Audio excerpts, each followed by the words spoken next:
ವೈರಾಗ್ಯ ಸಮಲೇಖನ ಬಿತ್ತಯೆ ಸಚ್ಚಿದಾನಂದ ರೂಪಾಯ ಶಿವಾಯ ಬ್ರಹ್ಮಣೇ ನಮಃ.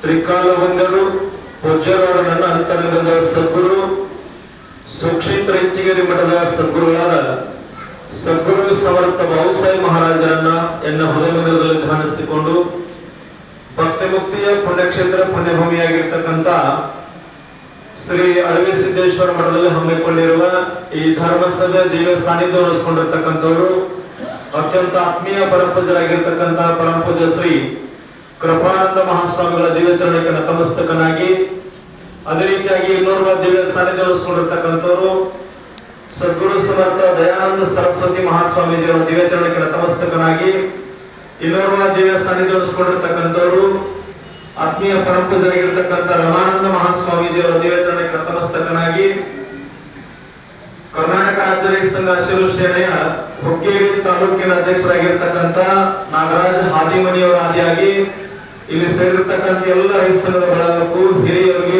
ಯುವಕರಿಗೂ ತಾಯಂದರಿಗೂ ತಮ್ಮೆಲ್ಲರ ಪಾದಗಳಿಗೂ ಶರಣಾರ್ಥಿಗಳು. ಬಂಧುಗಳೇ, ಪವಿತ್ರಾಯ ಸಾಧುನಾ ವಿನಾಶಯಾಚ ದುಷ್ಕೃತ್ಯಾಂ ಧರ್ಮ ಸಂಸ್ಥಾಪನಾರ್ಥಯ ಸಂಭವಾಮಿ ಯುಗೆ ಯುಗೆ ಅಂತ ಹೇಳ್ತಾರೆ. ಪರಮ ಪವಿತ್ರ ಭಗವದ್ಗೀತೆಯ 4ನೇ ಅಧ್ಯಾಯದ 8ನೇ ಶ್ಲೋಕದ ಕನ್ನಡ ಅರ್ಥ ಹೇಳ್ತಾರ. ಯಾವಾಗ ಈ ಜಗತ್ತಿನೊಳಗ ಈ ಪುಣ್ಯ ಭೂಮಿಯೊಳಗ ಅನ್ಯಾಯ, ಅಧರ್ಮ, ಮೋಸ್ತನ, ಭ್ರಷ್ಟತೆ ತುಂಬಿ ತುಳುಕಾಡ್ತದ, ಯಾವ್ದಾದ್ರು ಒಂದು ರೂಪದಲ್ಲಿ ಹುಟ್ಟಿ ಬರ್ತೀನಿ ಅಂತೇಳಿ ಕೃಷ್ಣ ಪರಮಾತ್ಮ ಹೇಳಿರ್ತಕ್ಕಂಥದ್ದು. ಅಂದ್ರೆ ಆಯಾವ ಭಾಗಗಳು ಹುಬ್ಬಳ್ಳಿ ಒಳಗ ಹುಬ್ಬಳ್ಳಿ ಸಿದ್ಧಾಂತ, ಅಗ್ನಿಯೊಳಗ ಅಗ್ನೇಶ್ವರಗಳು, ಆರೋಗ್ಯದೊಳಗ ದೇವರ ಕೊಂಡಂಜ, ಮುಗುಳು ಕೊಡೋದು ಎಲ್ಲ ನೀರು, ಕಲಬುರಗಿ ಭಾಗಗಳು ಕಲಬುರಗಿ ಶರಣ ಸಪ್ನೂರು, ಈ ಭಾಗದೊಳಗೆ ಅಳವೆ ಸಿದ್ದೇಶ್ವರ. ಇವತ್ತು ಕರ್ನಾಟಕದೆಲ್ಲ ಮಹಾತ್ಮ ಇರ್ಲಿಕ್ಕಿಲ್ಲ, ಆದ್ರೆ ಅದರ ರೂಪದೊಳಗೆ ಅದರ ನಾವು ಗುರುತಿಡಲಿಕ್ಕೆ ಆಗ್ತಾ ಇಲ್ಲ. ನಾನು ಎಲ್ಲಾ ಭಾಗಗಳು ಮಹಾತ್ಮರ ಜನ್ಮವನ್ನು ಎತ್ತಿ ಬಂದಾರ.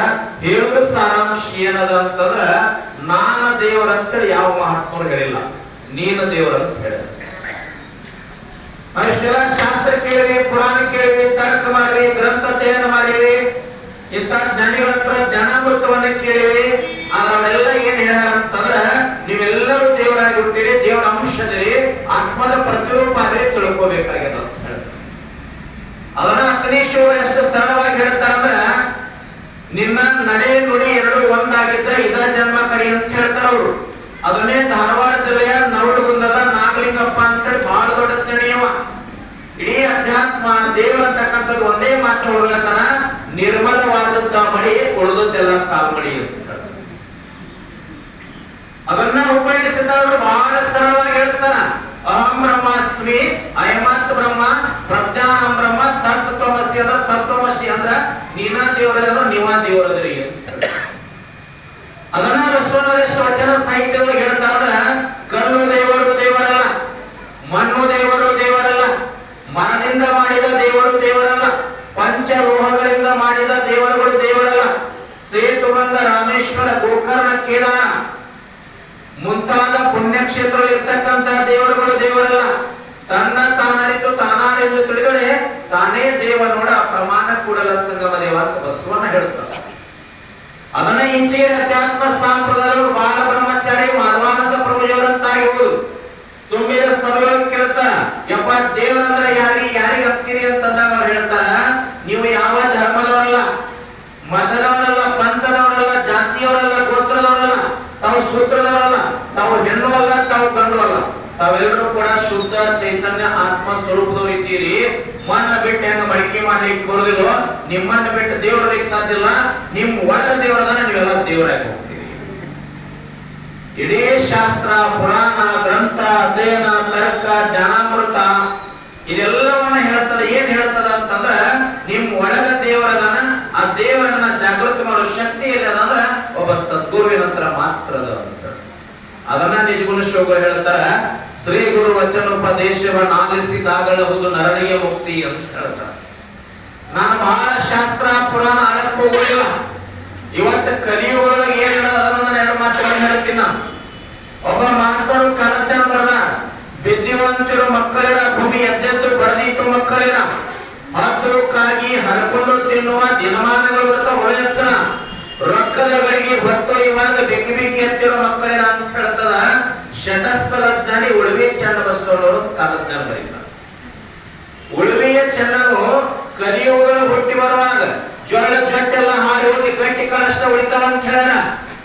ಅಡವಿ ಸಿದ್ದೇಶ್ವರ ಆಶೀರ್ವಾದದಿಂದ ಕೋವಿಡ್ ದೊಳಗ ನಿಮಗ ನಮಗ ಏನು ಆಗ್ಲಾರ್ದ ಜೀವಂತ ಅಂದ್ರೆ ಭೂಮಿ ತೆಲಿಗ ನಾವೆಲ್ಲ ಗಟ್ಟಿ ಕಾಲ ಅದೀವಿ. ಆದ್ರ ಏನು ಬೇಡಬೇಕು ನಾವೆಲ್ಲ ಅಡವಿ ಸಿದ್ದೇಶ್ವರಿಗೆ ಹನಿಗೆ ಗದಿಗೆ ಹನಿ ಹಚ್ಚಿದಾಗ ಮಹಾತ್ಮರ ಪಾದಕ್ ಬಿದ್ದಾಗ ದೇವಿ ಪಾದಕ್ ಹೋದಾಗ ಗದಿಗೆ ಹೋದಾಗ ಏನ ಬೇಡಬೇಕಾಗ್ಯದ ಅಂದ್ರ ಕಮತ್ನೂರ್ ಗ್ರಾಮದ ಎಲ್ಲಾ ಜನರನ್ನ ಆನಂದವಾಗಿರುವಂಗ ಮಾಡಪ್ಪ ಅಂತ ಬೇಡಬೇಕಾಗ್ಯದ. ಕನ್ನಡ ನಾಡಿನೊಳಗೆ ಇರ್ತಕ್ಕಂಥ ಎಲ್ಲಾ ಜನರನ್ನ ಧರ್ಮಾತೀತವಾಗಿ ಪಕ್ಷಾತೀತವಾಗಿ ಜಾತ್ಯಾತೀತವಾಗಿ ಎಲ್ಲರನ್ನ ಆನಂದವಾಗಿ ಇಡುವಂಗ ಮಾಡಪ್ಪ ಅಂತ ಅವನಲ್ಲಿ ಬೇಡಬೇಕಾಗ್ಯದ.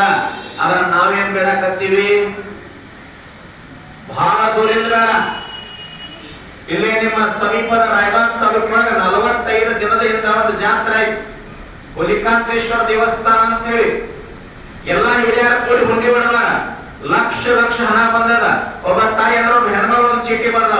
ಏನ ಬರ್ದ ಅಂದ್ರ ಹುಲಿಕಾಂತೇಶ್ವರ ಮುಂದಿನ ವರ್ಷ ಜಾತ್ರೆಗೆ ಬಂದಾಗ ನನ್ನ ಕಡೆ ಎಷ್ಟು ಸಾಧ್ಯ ಆಗ್ತದ ಅಷ್ಟು ಹಣ ಹಾಕ್ತೀನಿ, ಕಟ್ಟಿನ ವೃತ್ತ ಮಾಡ್ತೀನಿ, ಮಡಿಯಿಂದ ದೀಪ ನಮಸ್ಕಾರ ಹಾಕ್ತೀನಿ, ಏನ ಬೇಕಾದ ವೃತ್ತ ಮಾಡ್ತೀನಿ. ಅದ್ರ ಮುಂದಿನ ಅಮಾಸಿಗೆ ಬರೋದ್ರೊಳಗ ಮುಂದಿನ ಜಾತ್ರೆಗೆ ಬರೋದ್ರೊಳಗ ನನಗೇನ್ ಆಶೀರ್ವಾದ ಮಾಡಬೇಕು ಅಂತಂದ್ರ ನಮ್ಮ ಮತ್ತೆ ಮನಿಯೊಳಗ ಬಾಳ ಕಾಡ್ಲಿಕ್ಕತ್ತಳ ಸಾಯುವಂತ ಆಶೀರ್ವಾದ ಮಾಡ. ನಿಮಗ ಸಮೀಪ ಇರಲ್ಲ ಅಂತ ಹೇಳಿದ್ದೆ, ಬಹಳ ದೂರಿಂದ ಹೇಳಿಲ್ಲ. ಒಂದು ವರ್ಷದಿಂದ ಗುಲ್ಬರ್ಗ ಜಿಲ್ಲೆ ಅಫಜಲ್ಪುರ ತಾಲೂಕಿನ ಗತ್ತರಿಗಳ ಭಾಗ್ಯವಂತಿ ದೇವಿ ಅಂತ ಒಂದು ದೇವಿಯ ಹೆಸರು ಕೇಳಿದಿರ್ತಾಯಿ. ಆ ದೇವಿ ಮುಂದೆ ತಾಯಿ ಬಡ್ಕೊಂತ 50 ರೂಪಾಯಿ ನೋಟ್ ಹಾಕಿ ಅದ್ರ ಮ್ಯಾಗ ಬರ್ದಾಳ ಪೆಂಡ್ಲೆ. ಮುಂದಿನ ಅಮಾಸಿಗೆ ಬಂದಾಗ 5,000 ರೂಪಾಯಿ ಹಾಕ್ತೀನಿ, ಬಳಿಯಿಂದ ದೀಪ ನಮಸ್ಕಾರ ಹಾಕ್ತೀನಿ, ಸಿಡಿ ಹಾಕ್ತೀನಿ. ಅವ್ರ ಅತ್ತಿ ಮಾವ ಇಬ್ರು ಕಾಳಾಕತ್ತಾರ. ಮುಂದಿನ ಅಮಾಸಿಗೆ ಹೋದ್ರಾಗ ಸಾಯುವ. ಏನ್ ಕೇಳುವುದರಿ? ಏನು ಬೇಡುವುದದ? ಆಯುಷ್ಯ ಎಷ್ಟು ನಮ್ಗೆ 10 100. ನಿದ್ರೆಗೆ ಹೋಗ್ಯಾವ 50, ಪ್ರಾಯಕ್ಕೆ 20, ಪ್ರಾಯದಲ್ಲಿ ಮಾಡಿದ ಗಾಯಕ್ಕೆ 30, 100 ವರ್ಷ. ಏನ್ ಉಳಿಯುತ್ತೆ? ಬೇಡಬೇಕು ಬೇಡಬೇಕು. ಹೆಂಗ ಬೇಡಬೇಕಂದ್ರೆ ನಿಮ್ಮ ಮನೆತನ ಉದ್ಧಾರ ಆಗಬೇಕು, ಉದ್ಧಾರ ಆಗಬೇಕು, ನಾಡಿನ ಜನರ ಕಣ್ಣೀರು ಒರೆಸುವಂತದ್ದು ಬೇಡಬೇಕಾಗ್ಯದ. ಆಯುಷ್ಯವಾದ ಹೋಗ್ಯದ. ಎಷ್ಟು ಕಳ್ಕೊಂಡೇವೆ ನಾವೆಲ್ಲ? ಈ ಮೂರ್ಗೆ ನಿಂದ ಒಂದು ದಿನಕ್ಕೆ 21,600 ಪ್ರತಿ ಶ್ವಾಸ ವ್ಯರ್ಥ ಹೋಗ್ತದ. ಶ್ವಾಸೋಶ್ವಾಸಿ ನಿಮಿಷೋ ನಿಮಿಷ ವಾರಿ ಕೇರಿ ಪಂಡರೆ ಅನ್ಬೇಕಾಗ್ಯದ. ಅಂದಿಲ್ಲ, ವ್ಯರ್ಥ ಆಗಿ ಹೋಗ್ಯದ. ಅದನ್ನ ಸಿದ್ಧಾರೂಢ ಹೇಳ್ತಾರ, ನಾಮಸ್ಮರಣಕರಾವೇ ಜಳತಿರ ಪಾಪೆ ಜನ್ಮಾಂತರಿಚೆ ಅಂತೇಳಿ. ಎಷ್ಟು ಲಾಭ ಅದರಿ ಅದರಿಂದ? ಅದ್ರ ಆಯುಷ್ಯ ಹೋಗ್ಯದ, ಕಳ್ಕೊಂಡೇವೆ ನಾವೆಲ್ಲ. ಗಲವರಿಗೆ ಶರಣಬಸಪ್ಪ ಅಂತೇಳಿ ಬಹಳ ದೊಡ್ಡ ಜ್ಞಾನಿಗಳು. ಮಠದ ಒಳಗೆ ಹೂ ಹರಿತಾ ಇದ್ರೆ ಹೂವಿನ ತೋಟದೊಳಗೆ ಒಬ್ಬ ಭಕ್ತ ಓಡಿ ಬಂದ. ಯಪ್ಪ, ನನ್ನ ಮಗನ ಮದುವೆ ಐತಿ, ಒಂದು 50,000 ರೂಪಾಯಿ ಕೊಡ್ರಿ ಅಂತ. ನಾನು ಮಠಾಧೀಶದಿನಪ್ಪ, ನನ್ನ ಹತ್ರ ಇಲ್ಲಿ ಹಣ ಬರ್ತದಂದಾಗ ಭಕ್ತ ಅಂತ ನೀವೇನು ಮಾಡ್ತೀರಿ ಗೊತ್ತಿರಪ್ಪ, ನನಗೆ ಕೊಡ್ಲೇಬೇಕ್ರಿ ಅಂತ. ಇಷ್ಟ ಅನ್ನೋದ್ರೊಳಗೆ ಹೂವಿನ ತೋಟದೊಳಗೆ ಒಂದು ನಾಗರಾವ್ ಬರ್ತದೆ. ಅದನ್ನ ಹಿಡ್ಕೊಂಡು ನಿಮಗೆ ಚಲೋ ಆಗ್ತದ ಅಂದ್ರು. ಅವಾಗ ಭಕ್ತ ಅಂದ, ಶರಣಬಸಪ್ಪನವರ ರೊಕ್ಕ ಕೊಡಂಗಾದ್ರ ಕೊಡ್ರಿ, ಬಿಡಿಸ್ಕೊಳ್ಬೇಕಂತ ಮಾಡಿರಿ ಅಂದ್ರೆ ಅಂದ. ಇಲ್ಲಪ್ಪ, ನಿಮ್ಗೆ ಚಲೋ ಆಗ್ತದೋ ಶುಭ ಆಗ್ತದ, ಮುಟ್ಟ ಅಂದಾಗ ಹುಟ್ಟಿಲ್ಲ. ಅಲ್ಲೇ ಒಂದು ಹುಟ್ಟಿತ್ತು, ಮುಖ ಮುಂದೆ ಮಾಡಿ ನಾಗರಾವ್ 70% ಒಳಗೆ ಹೋಗ್ತದ. ಈಗಲೇ ಮುಟ್ಟೋ ಚಲೋ ಆಗ್ತದ, ಬಹಳಷ್ಟೇ ಉಳಿದೈತಿ, 30% ಬರುತ್ತೆ. ಮುಟ್ಟಿದ ಕೂಡ ವಾಪಸ್ ಬಂದ್ರೆ ಓಡಿ ಹೋಗ್ಲಿಕ್ಕೆ ಬರ್ತದಂತ ಮುಟ್ಟಿದ 30% ಬಾಲ ಶರಣಬಸಪ್ಪನವರ ಆಶೀರ್ವಾದದಿಂದ ಬಂಗಾರ ಆಗಿ ಅವ್ರ ಕೈಯಾಗ ಬರ್ತದೆ. ಅವಾಗ ಬಂಗಾರ ಕೈಯಾಗಿ ಹಿಡ್ಕೊಂಡ ಶರಣಬಸಪ್ಪನವ್ರ ಕಡೆ ನೋಡ್ತಾನ. ಯಪ್ಪ, ಹಾವು ಮುಖ ಮುಂದೆ ಮಾಡಿ ಒಳಗೆ ಹೋಗಿತ್ತಲ್ರಿ, ಅದನ್ನ ಹೊರಗೆ ಬಾ ಅಂತ ಹೇಳಿ ಹಿಡ್ಕೊತೀರ. ಹೋಗದ ತಾಯಿ ಆಯುಷ್ಯ ಬಹಳ ವ್ಯರ್ಥ ಆಗಿ ಹೋಗ್ಯದ. ಯಾವಾಗ ಎದ್ದು ಹೋಗ್ತದ ಗೊತ್ತಿಲ್ಲ. ಒಂದು ಸಣ್ಣ ಮಾತಾಡ್ತೇನೆ ಪಕ್ಷಾತೀತವಾಗಿ. ನಮ್ಮವರೇ, ನಮ್ಮ ಜಿಲ್ಲೆಯವರೇ ಸುರೇಶ್ ಅಂಗಡಿ ಅಂತೇಳಿ ಒಬ್ಬ ರೈಲ್ವೆ ಮಂತ್ರಿ ಇದ್ರು. ಕೊರೋನಾದಾಗ ತಾವೆಲ್ಲ ಮನ್ಯಾಗ ಕೂತು ಟಿವಿಯಾಗಿ ನೋಡಿರಿ. ದೆಹಲಿ ಒಳಗ ಸತ್ರ ಹೆಣ ಸಹಿತ ಬೆಳಗಾವಿ ಬರ್ಲಿಲ್ಲ. ಸ್ಮಶಾನದೊಳಗ ಮಣ್ಣು ಮಾಡುವಾಗ ಹಗ್ಗದಿಂದ 2 ಕಟ್ಟಿ ಕಟ್ಟಿದ್ರು. ಏನೋ ಬೈ ಮಿಸ್ಟೇಕ್ 2 ಕಾಲಿನ ಹಗ್ಗ ಬಿಸ್ತದ, ಕೆಳಗೆ ಕಾಲ್ ಜೋತ್ ಬಿಡ್ತಾವ. ಹೆಂಡತಿ ಮುಟ್ಲಿಲ್ಲ, ಮಕ್ಕಳು ಮುಟ್ಲಿಲ್ಲ, ಉತ್ತಾರ ಮುಟ್ಲಿಲ್ಲ, ಪಿಎಗಳ ಮುಟ್ಲಿಲ್ಲ, ಸರ್ಕಾರ ಮುಟ್ಲಿಲ್ಲ, ನರ್ಸ್ಗಳ ಕಟ್ಟಿಗೆ ತಿವ್ದಾರ. ಯಾವ್ದು ಟಿವಿಯಾಗ ನೋಡಿದಿಲ್ಲ ಕೊರೋನಾದ? ಬಹಳ ಮಂದಿ ಎದ್ದು ಹೊಂಟಾರ. ದೊಡ್ಡ ಮಠಾಧೀಶರನ್ನು ಬಿಟ್ಟಿಲ್ಲ, ಸಾವಿರ ಎಕರೆ ಭೂಮಿ ಇದ್ದವ್ರನ್ನ ಬಿಟ್ಟಿಲ್ಲ. ಲಕ್ಷ ಲಕ್ಷ ಕೋಟಿ ಅಕೌಂಟ್ನಾಗ ಹಣ ಇದ್ದವ್ರು ಬಿಟ್ಟಿಲ್ಲ. ಎಲ್ಲಾರನ್ನು ತಗೊಂಡೋಗಿ ಅರವಿ ಸಿದ್ದೇಶ್ವರ ನಮ್ಮ ನಿಮ್ಮನ್ನು ಉಳಿಸ್ಯಾನಂದ್ರ ಎದಕ್ ಉಳಿಸ್ಯಾನ? ಸಾಧು ಸಂತರ ಸೇವಾ ಮಾಡಕ್, ನಮ್ಮೆಲ್ಲರನ್ನ ಕಾಯ್ತಿರ್ತಕ್ಕಂಥ ಸೈನಿಕರ ಸೇವಾ ಮಾಡೋ ಸಲುವಾಗಿ, ನಿಮ್ಮೆಲ್ಲರನ್ನ ಅನ್ನ ಹಾಕಿ ಜೀವಂತ ಇಟ್ಟಿರ್ತಕ್ಕಂಥ ರೈತರ ಸೇವಾ ಮಾಡೋ ಸಲುವಾಗಿ ಅವಶ್ಯ ಕೊಟ್ಟಾನ. ಅದಕ್ಕೆ ಸದ್ಬಳಕೆ ಆಗಬೇಕು. ಆ ಸದ್ಬಳಕೆ ಹೆಂಗ ಆಗ್ಬೇಕಂತಂದ್ರ ಕುಂತಾಗ ನಿಂತಾಗ ನಡೆಯುವಾಗ ಕೆಲಸ ಮಾಡುವಾಗ ಗುರುವಿನ ನಾಮಸ್ಮರಣೆಯನ್ನು ಮಾಡಿ ಬದುಕನ್ನ ಮುಕ್ತ ಮಾಡ್ಕೋಬೇಕಾಗಿಲ್ಲ. ನಾವೆಲ್ಲ ನಮ್ಮ ಅಜ್ಜನ ಅಜ್ಜ ಮತ್ತೊಬ್ಬ ಅಜ್ಜನ ಕೇಳಿದ್ರೆ ನಮ್ಗೆ ಹೆಸರು ನೆನಪಿಲ್ಲ. 12ನೇ ಶತಮಾನದೊಳಗೆ ಆಗಿ ಹೋಗಿರ್ತಕ್ಕಂಥ ಬಸವಣ್ಣವ್ರ ನೆನಪದ ನಮಗ 800 ವರ್ಷ ಆಗಿ ಹೋಗ್ಯದ. ಯಾಕೆ ನೆನಪು ಮಾಡ್ಕೊಂತೀವಿ? 12ನೇ ಶತಮಾನದೊಳಗೆ ಕಲ್ಯಾಣದೊಳಗ ಒಬ್ಬ ಕೆಳವರ್ಗದ ವ್ಯಕ್ತಿಯನ್ನು ಹೊಡೆದ ರಕ್ತ ಸಿಕ್ತ ಮಾಡಿ ದಾರಿ ಮಧ್ಯದೊಳಗೆ ಎಸೆದ್ರು.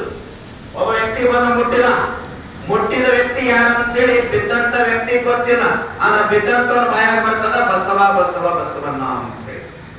ಅವಾಗ ಮುಟ್ಟಿದ ವ್ಯಕ್ತಿ ಕೇಳ್ತಾನ, ನಾನಾ ಮುಟ್ಟಿವಿ ನಾನಾ ಬಸವಣ್ಣ ಅಂತೇಳಿ ಹೆಂಗ್ ಗೊತ್ತಾಯ್ತು ಅಂತಂದಾಗ ಬಿದ್ದಂತ ವ್ಯಕ್ತಿ ಹೇಳ್ತಾನ, ಯಪ್ಪ ಕಲ್ಯಾಣದವ್ರು ಬಿದ್ದಂತವ್ರು ಎತ್ತುವಂತ ಬಸವಣ್ಣ ಬಿಟ್ಟು ಮತ್ತಾರ ಬರ್ಲಿಕ್ಕೆ ಸಾಧ್ಯದ, ಅದಕ್ಕೆ ಬಸವಣ್ಣ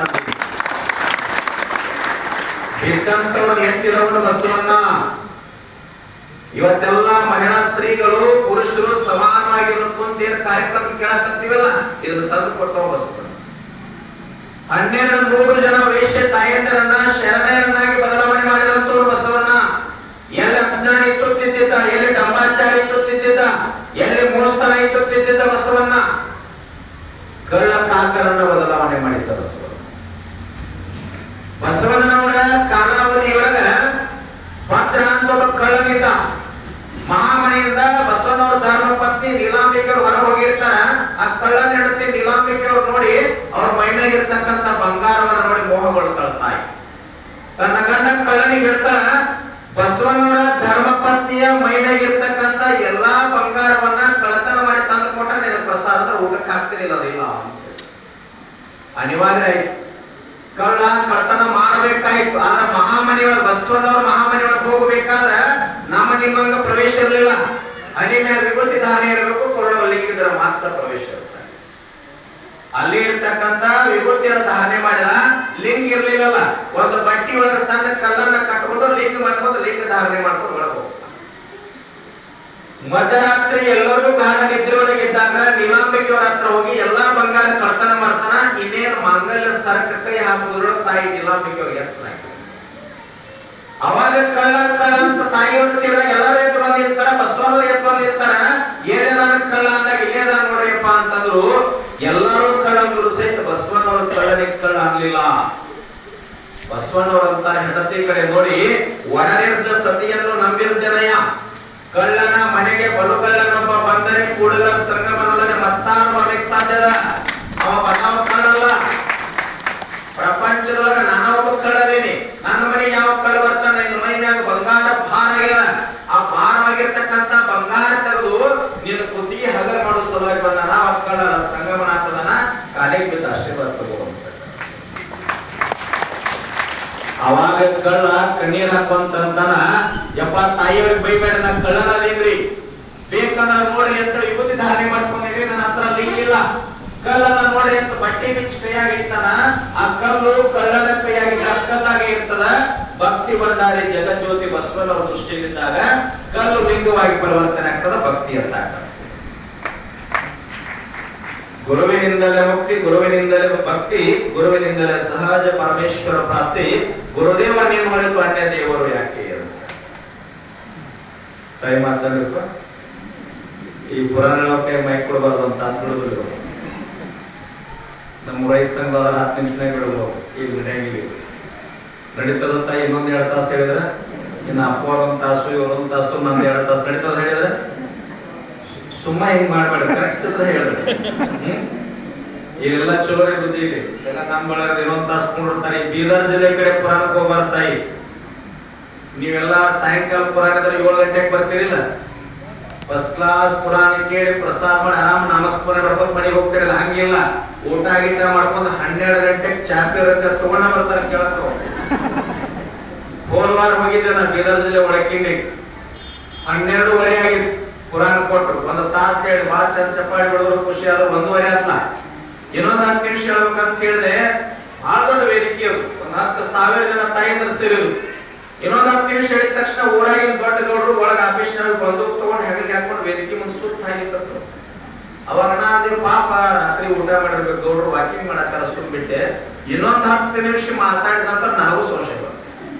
ಯಾಕ್ರಿ ಗೌಡರು ವಾಕಿಂಗ್ ಮಾಡಕತ್ತೀರಿ, ನೀವು ಎತ್ತಿ ಮುಂದೆ ಯಾಕೆ ಹಾಕತ್ತೀರಿ ಅಂದಾಗ ಅವರಂದ್ರು, ಗುರುಗಳ ನಿಮಗೆಲ್ಲ ಬಾಳ ಚಂದ ಹೇಳಕತ್ತೀರಿ, ಹೇಳ ನಿಮ್ಮನ್ನ ಕರ್ಕೊಂಡು ಬಣ್ಣ ಹುಡುಗಿ ಹೇಳಕತ್ತೀನಿ ಅಂದ್ರು. ಓಕೆಲ್ಲ ನಮ್ದೇನಂಗಿಲ್ಲ.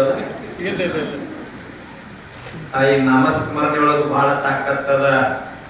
ಸಿದ್ಧಾರೂಢರು ಚಾಲ್ತಾ ಬೋಲ್ತಾ ದಂಧಾ ಕರಿತಾ ಕಾತಾ ಜೀವಿತ ಸುಖಿ ಹೋತಾ ನಾನಾ ಉಪಭೋಗ ಭೋಗಿತಾ ನಾಮೇಶ್ವರ ನೈ ಅಂತ ಹೇಳ್ಯಾರ. ಕುಂತಾಗ ನಿಂತಾಗ ನಡೆಯುವಾಗಿ ಮೂಗಿನಿಂದ 21,000 ಶ್ವಾಸ ಹೋಗ್ತೈತಲ್ಲ, ಇದನ್ನ ಬಿಡಲಾರ್ದ ಓಂ ನಮಃ ಶಿವಾಯ ಪಂಚಾಕ್ಷರಿ ಮಂತ್ರ ಸ್ಮರಣೆ ಮಾಡಿದ್ರ ಈ ಮಾಂಸ ಪಿಂಡ ಹೋಗಿ ಮಂತ್ರ ಪಿಂಡ ಮಾಡ್ಕೊಳ್ಳಿಕ್ ಸಾಧ್ಯ ಅದ ಅಂತ ಬರೀ ಹೇಳಿಲ್ಲ. ಸಿದ್ಧಾರೂಢರು ಮಾಡಿ ತೋರಿಸಿ ಹೋಗ್ಯಾರ ಭೂಮಿ ತಲೆ ಮ್ಯಾಗ. ಅಗ್ನಿ ಶಿವಗಳು ಮಾಡ್ಯಾರ. ಈ ನಾಡಿನೊಳಗೆ ಒಂದು ಕಾಲದೊಳಗೆ ಎಂತ ತಾಕತ್ತಿತ್ತಂದ್ರ ಬ್ರಹ್ಮ ಬರೆದಿರ್ತಕ್ಕಂತ ಹಣೆ ಬರವನ್ನ ತಿದ್ದಿ ಹೊಸದಾಗಿರ್ತಕ್ಕಂತ ತಾಕತ್ತು 3 ಜನರಿಗೆ. ಹುಬ್ಬಳ್ಳಿ ಸಿದ್ಧಾರೂಢರಿಗಿತ್ತು, ಅಗ್ನಿ ಶಿವಗಳಿಗಿತ್ತು, ಇಚ್ಕೇರಿ ಮಠದ ಗಿರ್ಬಲಪ್ಪ ಮಹಾರಾಜರಿಗಿತ್ತು. ಇದನ್ನ ಹೇಳಿಕ್ ಒಂದು ಸಾಕ್ಷಿಯನ್ನು ಕೊಡ್ತೀನಿ. ಹುಬ್ಬಳ್ಳಿ ಮಠದೊಳಗ ಬಡಿಗೇರಿ ಕಾಲಪ್ಪ ಅಂತ ಒಬ್ಬಿದ್ದ. ಎದುರಿಗೆ ಬಂದ ನಿಂತಾನ ಸಿದ್ಧಾರೂಢ ಅಂತಾರ, ನಿನ್ನ ಆಯುಷ್ಯ ಮುಗಿತಲ್ಲ 50 ಯಪ್ಪ ನನಗೆ ಸಾಯ್ಲಿಕ್ಕೆ ಬಾಯ್ರಿ, ಕೈಲಾಸ ಮಂಟಪ ಅರ್ಧ ಕಟ್ಟಿನ್ರಿ, ಅದನ್ನ ಪೂರ ಕಟ್ಟತಕ್ಕ ಆಯುಷ್ಯ ಕೊಡ್ರಪ್ಪ, ಭಕ್ತಿ ಪೂರ್ಣ ಮಾಡ್ತೀನ್ರಿ ಅಂತ. ಅವಾಗ ಸಿದ್ಧಾರೂಢ ಬಾಯಿಂದ ವಾಣಿ ಬರ್ತದ, ಇನ್ನು 10 ವರ್ಷ ಕಾಲಪ್ಪ ನಿನ್ನ ಆಯುಷ್ಯ ಹೆಚ್ಚಾತ್ ಹೋಗು ಅಂತಂದ್ರು. ಈ ಮಾತಿನ ಅರ್ಥ ಬ್ರಹ್ಮ ಬರದ ಹಣೆ ಬರವನ್ನ ತಿದ್ದಿ ಹೊಸದಾಗಿ ಬರೀತಕ್ಕಂಥ ಯಾರಿಗೆ ಇರ್ತದ ಅದರ ತಾಕತ್ತು ಒಬ್ಬ ಸಮರ್ಥ ಸದ್ಗುರು ಬಿಟ್ಟು ಭೂಮಿಯಲ್ಲಿ ಮೇಲೆ ಯಾರಿಗಿರ್ಲಿಕ್ಕೆ ಸಾಧ್ಯ. ಗುರುವಿನ ಪಾದವನ್ನು ಹಿಡಿಬೇಕು, ಸೇವಾ ಮಾಡಬೇಕು. ಗುರು ಎಂತೆಂತ ಬದಲು ಮಾಡ್ತಾರಂದ್ರ ಧಾರವಾಡ ಜಿಲ್ಲೆಯೊಳಗೆ ಗರಗದ ಮಡಿವಾಳಪ್ಪ ಅಂತೇಳಿ ಬಹಳ ದೊಡ್ಡ ಜ್ಞಾನಿಗಳು. ಬ್ರಿಟಿಷರ ಅಧಿಕಾರ ಅವಧಿ ಲಂಡನ್ ದಿಂದ ಧಾರವಾಡ ಜಿಲ್ಲೆಯ ಜಿಲ್ಲಾಧಿಕಾರಿ ಹೆಂಡತಿ ಲಂಡನ್ ದಿಂದ ಬಂದಿದ್ರು. ಆ ಜಿಲ್ಲಾಧಿಕಾರಿ ಹೇಳ್ತಾನ, ಇಲ್ಲೇ ಗರಗಂತ ಒಂದು ಮಠ ಅದ, ಒಬ್ಬರು ದೊಡ್ಡ ಜ್ಞಾನಿಗಳದಾರ, ದರ್ಶನ ಮಾಡ್ಕೊಂಡು ಬರುವ ಅಂತ ಹೇಳಿದ್ರು. ಆ ಹೆಣ್ಮಗಳು ಬರ್ತಾಳ. ಅವಾಗ ಮೊಬೈಲ್ ಸಂಪರ್ಕ ಇರ್ಲಿಲ್ಲ, ಯಾರಾದ್ರೂ ಬಂದು ಸುದ್ದಿ ಮುಟ್ಟಿಸಿದ್ರೆ ಮಾತ್ರ ಸುದ್ದಿ ಮುಟ್ತಾ ಇತ್ತು. ಅವಾಗ ಗರಗದ ಮಠದ ಹೊರಗೆ ಬರ್ತಾರ, ಸುದ್ದಿ ಗೊತ್ತಾಗ್ತದ. ಒಬ್ಬ ಶಿಷ್ಯ ಹೊರಗೆ ಎಲಿ ತಿನ್ಕೊಂತ ಕುಂತಿದ್ದ. ಅವಾಗ ಮಡಿವಾಳಪ್ಪನವ್ರು ಅಂತಾರ, ಎಲಿ ಸುಣ್ಣ ತಂಬಾಕಿ ಇವತ್ತು ನಾನು ಹಚ್ಕೊಡ್ತೀನಿ ತಿನ್ನು, ಆದ್ರ ಬಾಯಿಗೆ ಏನ್ ರಸ ಬರ್ತದಲ್ಲ ಅದನ್ನ ಎಲ್ಲಿ ಉಗುಳಂತೀನಿ, ಯಾರ ಮುಖಕ್ಕೆ ಉಗುಳುತ್ತೆ ಉಗುಳ್ಬೇಕು ಅದು ನೋಡ್ರಿ ಅಪ್ಪ ಅಂತ. ಅಷ್ಟೊಳಗೆ ಜಿಲ್ಲಾಧಿಕಾರಿ ಹೆಂಡತಿ ಮಠದ ಭಾಗಗಳು ಬಂದು ನಿಂತಿರ್ತಾಳ. ಗರಗದ ಮಡಿವಾಳಪ್ಪನವ್ರು ಅಂತಾರ, ಆ ಹೆಣ್ಮಗಳು ಬಂದು ನಿಂತಾಳಲ್ಲ ಆಕೆ ಮುಖಕ್ಕೆ ಉಗುಳ್ಬಿಡೋದ್ರು. ಅವಾಗ ಶಿಷ್ಯ ಅಂದ, ಯಪ್ಪ ಜಿಲ್ಲಾಧಿಕಾರಿ ಹೆಂಡತಿ ಬ್ರಿಟಿಷರ ಅಧಿಕಾರಾವಧಿ ಉಗುಳಿದ್ರೆ ನಿಮ್ಮನ್ನ ನನ್ನ ಕೂಡ ಅರೆಸ್ಟ್ ಮಾಡ್ತಾರೆ ಎಚ್ಚರ ಅಂದ. ಅವಾಗ ಮಡಿವಾಳಪ್ಪನವ್ರು ಅಂತಾರ, ಸದ್ಗುರು ವಾಕ್ಯ ಪರಿಪಾಲನ ಶಿಷ್ಯಾಂಚ ಮುಖ್ಯ ಲಕ್ಷಣ. ಗುರು ಹೇಳಿದ ಮಾತು ನಡೆಸೋದಷ್ಟೇ ನಿನ್ನ ಕೆಲಸ, ಉಗುಳ್ಬೇಡ ಅಂತಂದಿದ್ರು. ಶಿಷ್ಯ ಉಗುಳಿ ಬಿಟ್ಟಿದ್ದ. ಜಿಲ್ಲಾಧಿಕಾರಿ ಹೆಂಡತಿ ಗರಗದಿಂದ ಧಾರವಾಡ ತನಕ ಬೈಕೊಂತ ಹೋಗ್ತ.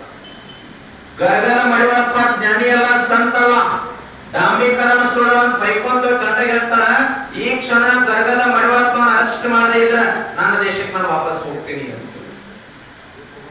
ಗಂಡ ಜಿಲ್ಲಾಧಿಕಾರಿ ಸ್ಥಿತಿಯೊಳಗೆ ನೋಡ್ಲಿಲ್ಲ, ಸೂಕ್ಷ್ಮತೆಯಿಂದ ನೋಡಿದ ಅಂತಾಗಿ ಹೆಂಡತಿ ರಟ್ಟೆ ಹಿಡ್ಕೊಂಡು ಕರ್ಕೊಂಡು ಕರಡಿ ಮುಂದೆ ನಿಲ್ಲಿಸ್ತಾನ. ನೋಡು, ಜಗತ್ತಿನ ಎಲ್ಲ ದವಾಖಾನೆ ಒಳಗೆ ತೋರಿಸಿ ಅಂಗಾದ್ರಿಂದ ನೆತ್ತಿ ಮಟ್ಟ ತಗೊಂಡು ಹೋಗಿತ್ತು. ಜಗತ್ತಿನ ಯಾವ ದವಾಖಾನೆ ಒಳಗೂ ವಾಸಿ ಆಗಿಲ್ಲ. ಭಾರತದ ಒಬ್ಬ ಸಂತ ಗರಗದ ಮಡಿವಾಳಪ್ಪ ತನ್ನ ಶಿಷ್ಯನ ಬಾಯಿಗೆ ಎಲಿ ತಿನ್ನಿಸಿ ಉಗುಳಿಸನಲ್ಲ, ಇಡೀ ರೋಗ ವಾಸಿ ಆಗಿದ್ದು ಭಾರತದ ಅಧ್ಯಾತ್ಮ. ಅದಕ್ಕ ಜ್ಞಾನಿಗಳು ಅನಿತ್ಯಂ ಭಾಷಾರೂಪಂ ಜೀವಿತಂ ದ್ರವ್ಯ ಸಂಚಯ ಕಾರ್ಯದುಷ್ಟ ಸಂವಾಸೋ ಪ್ರದೈತ ತತ್ರನಾ ಪಠಿತ. ಗುರುವಿನ ಮುಂದೆ ಶರಣಾಗುವುದನ್ನು ಕಲಿಬೇಕು, ಗಟ್ಟಿ ಭಕ್ತಿ ಮಾಡುವುದನ್ನು ಕಲಿಬೇಕು, ಅವನ ಪಾದವನ್ನು ಹಿಡಿದು ಕಲಿಬೇಕು ಅಂತ ಹೇಳ್ತಾರ. ಸಮಯ ಭಾಳ ಆಗ್ಯದ, ಒಂದು ಮಾತೆ ನಾನು ಮಾತು ಕಮತ್ತೂರ್ ಅಂತ ಗ್ರಾಮಕ್ಕ 2 ಜನ ಅಕ್ಕ ತಂಗಿಯರ ಒಂದೇ ಮನೆ ಅಣ್ಣ ತಮ್ಮ ಮದುವೆ ಮಾಡಿಕೊಟ್ಟಿದ್ರು. ಅತ್ತಿ ಬಹಳ ಗಟ್ಟಿಮುಟ್ಟಿದ್ರು, ಕಾಟದ ಮ್ಯಾಗ ಕುಂತಿದ್ರು. ಸೊಸೆ ಅಂದ್ರೆ ಚಾಪಿ ಮ್ಯಾಗ ಕುಂತ ಕಾಲು ಓದ್ತಾ ಇದ್ರು. ಅವ್ರ ಅತ್ತಿ ತಲೆಯಾಗ ಬರ್ತದ, ಹೊಸದಾಗಿ ಬಂದಾರ ಪರೀಕ್ಷೆ ಮಾಡೋಣ ಸೊಸೆ ಅಂದ್ರ ಅಂತೇಳಿ ಅತ್ತಿ ತಲೆಯಾಗ ಬರ್ತದ. ಅತ್ತಿ ಅಂತಾಳ, ನಾನು ಕಾಟದ ಮ್ಯಾಗ ಕುಂತೀನಿ, ಇವ್ರು ಚಾಪಿ ಮ್ಯಾಗ ಕುಂತೀರಿ, ಕಾಲು ಒತ್ತಾಕತ್ತೀರಿ, ಒಂದ್ ವೇಳೆ ಕಾಟ ಬಿಟ್ಟು ನಾನಾ ಚಾಪಿ ಮ್ಯಾಗ ಕುಂತ್ರ ಇವ್ರು ಏರಿ ಕುಂಡಿರ್ತೀರಿ ಅಂತ ಕೇಳಿದ್ರು. ಏನಿಲ್ಲ ಎತ್ತಿವಳ ನಿಮ್ಮ ಸರಿ ಸಮ ಕುಂಡ್ರು ತಾಕತ್ತ ನಮ್ಮದಲ್ಲ, ನೀವು ಚಾಪಿ ಮ್ಯಾಗ ಕುಂತ್ರ ನಾವು ನೆಲದ ಮ್ಯಾಗ ಕುಂಡಿರ್ತೀರಿ ಅಂದ್ರು. ಅವಾಗ ಅತ್ತಿ ಅಂತಾಳ, ಒಂದ್ ವೇಳೆ ನಾನಾ ನೆಲದ ಮ್ಯಾಗ ಕುಂತ್ರ ನೀವು ಸೊಸೆಯಂದ್ರ ಅಂದ್ರೆ ಏನಿಲ್ರಿ ಅಂತೀವ್ರ, ನೀವು ನೆಲದ ಮ್ಯಾಗ ಕುಂತ್ರ ನೆಲದಾಗ ಎಡ್ತಾಗ ತೆಗೆದಾಗಿ ಹಾಕೊಂಡ್ಬಿಡ್ತೀವಿ ಅಂದ್ರು ಬಿಡಬೇಕಾಗಿತ್ತ. ಒಂದ್ ವೇಳೆ ನಾನಾ ತಗಿನ್ಯಾಗ ಕುಂತ್ರ ಇಬ್ಬರಿಗೆ ಹೇಳಿಕೊಂಡಿರ್ತೀರಿ ತಂದಿದ್ರು, ಸೊಸೆಯಂದ್ರ ಸಿಟ್ಟು 0-100 ಬಂದಿತ್ತದು. ಏನಿಲ್ರಿ ಅಂತೀವ್ರ, ಬಹಳ ಚಲೋ ಆತ್ರಿ, ನೀವು ತಗಿನ್ಯಾಗ ಕುಂತ್ರ ಮ್ಯಾಗ ಮಣ್ಣ ಮುಚ್ಚಿ ಚಾಪಿ ಹಾಸಿ ಕಾಕಿಟ್ಟು ಕಾಣದ ಕಾಣ ಇಬ್ರು ಕೊಡ್ತೀರಿ ಅಂದ್ರು. ಬುದ್ಧಿ ಯಾಕೆ ಬಾಳ ನಗ ಕಟ್ಟಾರ, ಗುರಿ ಅದ ಐತೆ ನೀವು. ಏನಿಲ್ಲ ಇರಲಿ ಆತಿದ್ದಂಗ ಆವಿಷ್ಯ ಕೊಟ್ಟ ಸಾರ್ಥಕ ಬಳಕೆ ಆಗ್ಲಿ. ಕೊನೆಯ ರೈತರು, ಇದೆಲ್ಲ ರೈತರಲ್ಲಿ ಒಂದು ಮಾತು ಹೇಳ್ತೀನಿ, ನಿಮ್ ಮನೆಗೆ ಇಂತ ಮಹಾತ್ಮರು ರಾಜಕೀಯ ವ್ಯಕ್ತಿಗಳು ಬಂದಿರ್ತಾರ, ಮನ್ಯಾಗ 4 ಮಂದಿ ಇರ್ತಾರ, ಮಕ್ಕಳನ್ನ ಪರಿಚಯ ಮಾಡಿಸ್ತಿರಲ್ಲ. ಒಬ್ಬ ಡಾಕ್ಟರ್ ಅದಾನ್ರಿ, ಇಂಜಿನಿಯರ್ ಅದಾನ, ಇನ್ನೊಂದು ಪೊಲೀಸ್ ಅದಾನ, ಹೊಲದಾಗ ಕೆಲಸ ಮಾಡವಾಗ ಅದಾನ ಬಿಡ್ರಿ ಅಂತಿರಲ್ಲ. ಇನ್ ಮ್ಯಾಗ ಹಂಗ ಅನ್ಬೇಡ್ರಿ. ಧರ್ಮ, ಜಾತಿ, ಮತ, ಪಂಥ, ಪಕ್ಷ, ದೊಡ್ಡವ ಸಣ್ಣವ, ಮೇಲು ಕೀಳು ಅನ್ನೋದ ಭೂಮಿ ತಾಯಿ ಮಡಿಲೊಳಗೆ ಬೆವರ ಸುರಿಸಿ ಅನ್ನವನ್ನ ನುಡಿದು ಈ ಜಗತ್ತನ್ನ ಜೀವಂತಿಟ್ಟಿರ್ತಕ್ಕಂಥ ಶ್ರೇಷ್ಠ ರೈತ ನನ್ನ ಮಗದನ್ನ ಅಭಿಮಾನ್ಯ ಪರಿಚಯ ಮಾಡಿಸ್ತೇನೆ. ನೀವಿಲ್ಲಿದ್ದವ್ರ ಎಲ್ಲರೂ ರೈತರಲ್ಲಿ, ಹಿಂದೆ ಹಿರಿಯರ್ತವ್ರು, ತಾಯಂದ್ರು ನೀವು ಹೌದ್ರಿ. ನೀವೇನ್ ಮಾತಾಡ್ತೀರಿ ಮನ್ಯಾಗ? ರೈತರಿಗೆ ಹೆಣ್ಣು ಕೊಡುವಾರ, ಹೆಣ್ಣು ಕೊಡುವಾರ ಅಂತೀರಿಲ್ರಿ. ನೀವೆಲ್ಲರೂ ರೈತರಲ್ಲಿ ಅಡಿಸಿದ್ರು ಗುಡಿಯಾಗ ಕೊಡ್ತೀರಿ. ಕೈ ಎತ್ತು ನೋಡುವ, ನಿಮ್ಮ ಮಕ್ಕಳನ್ನ ಯಾರು ಹೆಣ್ಣು ರೈತರಿಗೆ ಕೊಡ್ತೀರಿ? ಒಬ್ರು ಇವೆಲ್ಲ ರೈತರದಾರೆ, ಮತ್ತೆಲ್ಲ ರೈತ ತಾಯಂದಿರದವರು, ಹಿರಿಯರದವರು, ಹಿಂದೆ ಹೋಗ್ಬೇಕಂತ ಒಬ್ಬರು ಯಾಕೆ ನಿಮ್ಮ ಮಕ್ಕಳು ರೈತರು ಕೊಡಂಗಿಲ್ಲ? ಯಾಕೆವ ನೀ ರೈತಲ್ಲ? ಮತ್ತೆ ರೈತ ಹೆಂಗ್ ಗೊತ್ತಾಗ್ತಾನೆ? ರೈತರಿಗೆ ಹೆಣ್ಣು ಕೊಡುವ ಹೆಣ್ಣು ಅವ ಹುಬ್ಬಳ್ಳಿ ಧಾರವಾಡ ಬೆಂಗಳೂರು ಡೈಲಿ ಒಳಗೆ ಗಟಾರ ಬಳಿಗೆ ರೋಡ್ ಹಾಕ್ಲಿ ಗೌರ್ಮೆಂಟ್ ನೌಕರಿ. ತಾಯಿ 10 ವರ್ಷ ನಿಮ್ಗೆ ನೆನಪಿರ್ಲಿ, 1 ಎಕರೆ ಭೂಮಿ ಇದ್ದಾವ 3-4 ಕೋಟಿ ರೂಪಾಯಿ ಬೆಲೆ ಬರ್ತದ. ಎಂದೂ ರೈತ ಮತ್ತೊಬ್ಬನ ಕೈ ಒಡ್ಡಿಲ್ಲ. ಜಗತ್ತಿಗೆ ಅನ್ನ ಹಾಕಿದವ 4-5 ವರ್ಷದೊಳಗೆ ಹೆಂಗಾಗ್ತಾನ? 1 ಎಕರೆ ಭೂಮಿ ಇದ್ದಾವ, ಈ ದೇಶಕ್ಕೆ ಜಮೀನ್ದಾರ ಮಾಲಕ್ ರೈತದಾನ, ಬೇಕಾರಿ ಅಲ್ಲವ. ತಾಕತ್ತು ಬಹಳ ದೊಡ್ಡದ. ಮತ್ ಬುದ್ಧಿ ಇನ್ನೊಂದೈತಿ ನಿಮ್ಗೆ ಗೊತ್ತಿಲ್ಲ, ಏನ್ ನೋಡಕ್ ಹೋಗಿರ್ತಿರ್ಲ, ನೋಡಿ ಬಂದ್ಬಳ ಗಂಡನ ಮನೆಗೆ ಹೋಗಿರ್ತಿರ್ಲ 2 ಸರಿ ನೋಡಕ್. ಇವ್ರ 4 ಮಂದಿ ಟೀಮ್ ಇರ್ತಿದ್ರಿ ಬುದ್ಧಿ ಏನ್ ಕೇಳ್ತಾರ ಅಂದ್ರೆ, ಇವ್ರ ಮನಿ ನೋಡ್ತಿರ್ಬೇಕು, ಫಲ ಇರ್ಬೇಕು, ಬಂದಾಗಂತೂ ತೊಡಗಿಲ್ಲ ಮತ್ ಬೇರೆ ಇದಿರ್ಬೇಕು. ಏನ್ ಕೇಳ್ತಾರಂದ್ರ, ಹುಡುಗ ಅತ್ತಿ ಮಾವ ಸತ್ತಿರ್ಬೇಕು, ಬಹಳ ಜನ ಅಕ್ಕ ತಂಗಿಯಾರ ಇರಬಾರ್ದು, ಅಣ್ಣ ಮರತ್ತರು ಹೊಟ್ಟೆ ಇರಬಾರ್ದು. ಅಂತೇನು ಬೇಕಾರಿ ಕೊಡೋದ್ರಿ? ಏನ್ ಕಂಡೀಷನ್ ಗೊತ್ತೀವಿ? ಎದ್ದು ಹೋಗು ಶರೀರ್, ಬಿದ್ದು ಹೋಗು ಶರೀರ್, ಮಣ್ಣಿನೊಳಗೆ ಮಣ್ಣಾಗಿ ಹೋಗುವ ಶರೀರ, ಒಂದಿನ ಎದ್ದು ಹೋಗು ಶರೀರ. ಅದಕ್ಕ ಉಪದೇಶದವ್ರಿಗೆ ಯಾರೋ ಒಬ್ಬರು ಮಂದಿ ಕೇಳಿದ್ರಂತೆ, ಕಲಿಯುಗ ನೋಡೇ ಕೇಳಿದವ ಪುಣ್ಯಾತ್ಮ. ಯಪ್ಪ ಶಾಸ್ತ್ರ ಹೇಳ್ಬೇಡ್ರಿ, ಪುರಾಣ ಹೇಳ್ಬೇಡ್ರಿ, ತರ್ಕ ಹೇಳ್ಬೇಡ್ರಿ, ನಾ ಹೆಂಗ್ ಸಾಲಿ ಕಲ್ತಿಲ್ಲ, ಒಂದ ಮಾನ್ಯ ಮುಕ್ತಿ ಅವ್ರ ಹಂಗ ಬದುಕು ಜೀವನ ಪರ್ಯಂತ ಅಂದಾಗ ಸುತಾವ್ರು ಹೇಳ್ಯಾರ, ತಮ್ಮ ಇದ್ದಂಗಿರ್ಬೇಕು, ಇಲ್ಲದಂಗಿರ್ಬೇಕು, ಇದಕ್ಕೆ ಜ್ಞಾನ ಕೊಟ್ಟ ಬ್ರಹ್ಮಜ್ಞಾನಿ ಒಂದಿನ ಕಲಿತಾನ, ಸುಮ್ಮನೆ ಎದ್ದು ಹೋಗಂಗಿರ್ಬೇಕು. ಅದ ಮುಕ್ತಿಪ್ಪ.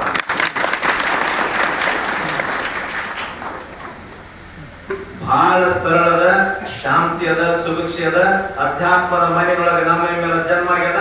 ಇಂಥ ಸಾಧು ಸಂತರ ಪಾದ ಸ್ಪರ್ಶನ ಮಾಡ್ತಕ್ಕಂತ ಒಂದು ಸುದೈವ ನಮಗೆ ಕೂಡ್ಯದ. ಅದಕ್ಕಾಗಿ ಗುರುವಿನ ಸ್ಮರಣೆಯನ್ನ ಮಾಡ್ತಾ ಯಾರ ಕಣ್ಣೊಳಗೂ ನೀರು ತರಿಸ್ತಾರ ಬದುಕೋಣ ಅಂತೇಳಿ, ಇದೇ ಜನ್ಮದೊಳಗೆ ಮುಕ್ತ ಮಾಡ್ಕೊಳ್ಳೋ ಅಂತೇಳಿ 12 ಮಾತುಗಳನ್ನು ತಮ್ಮೆಲ್ಲರೂ ಬರ್ತಾರೆ.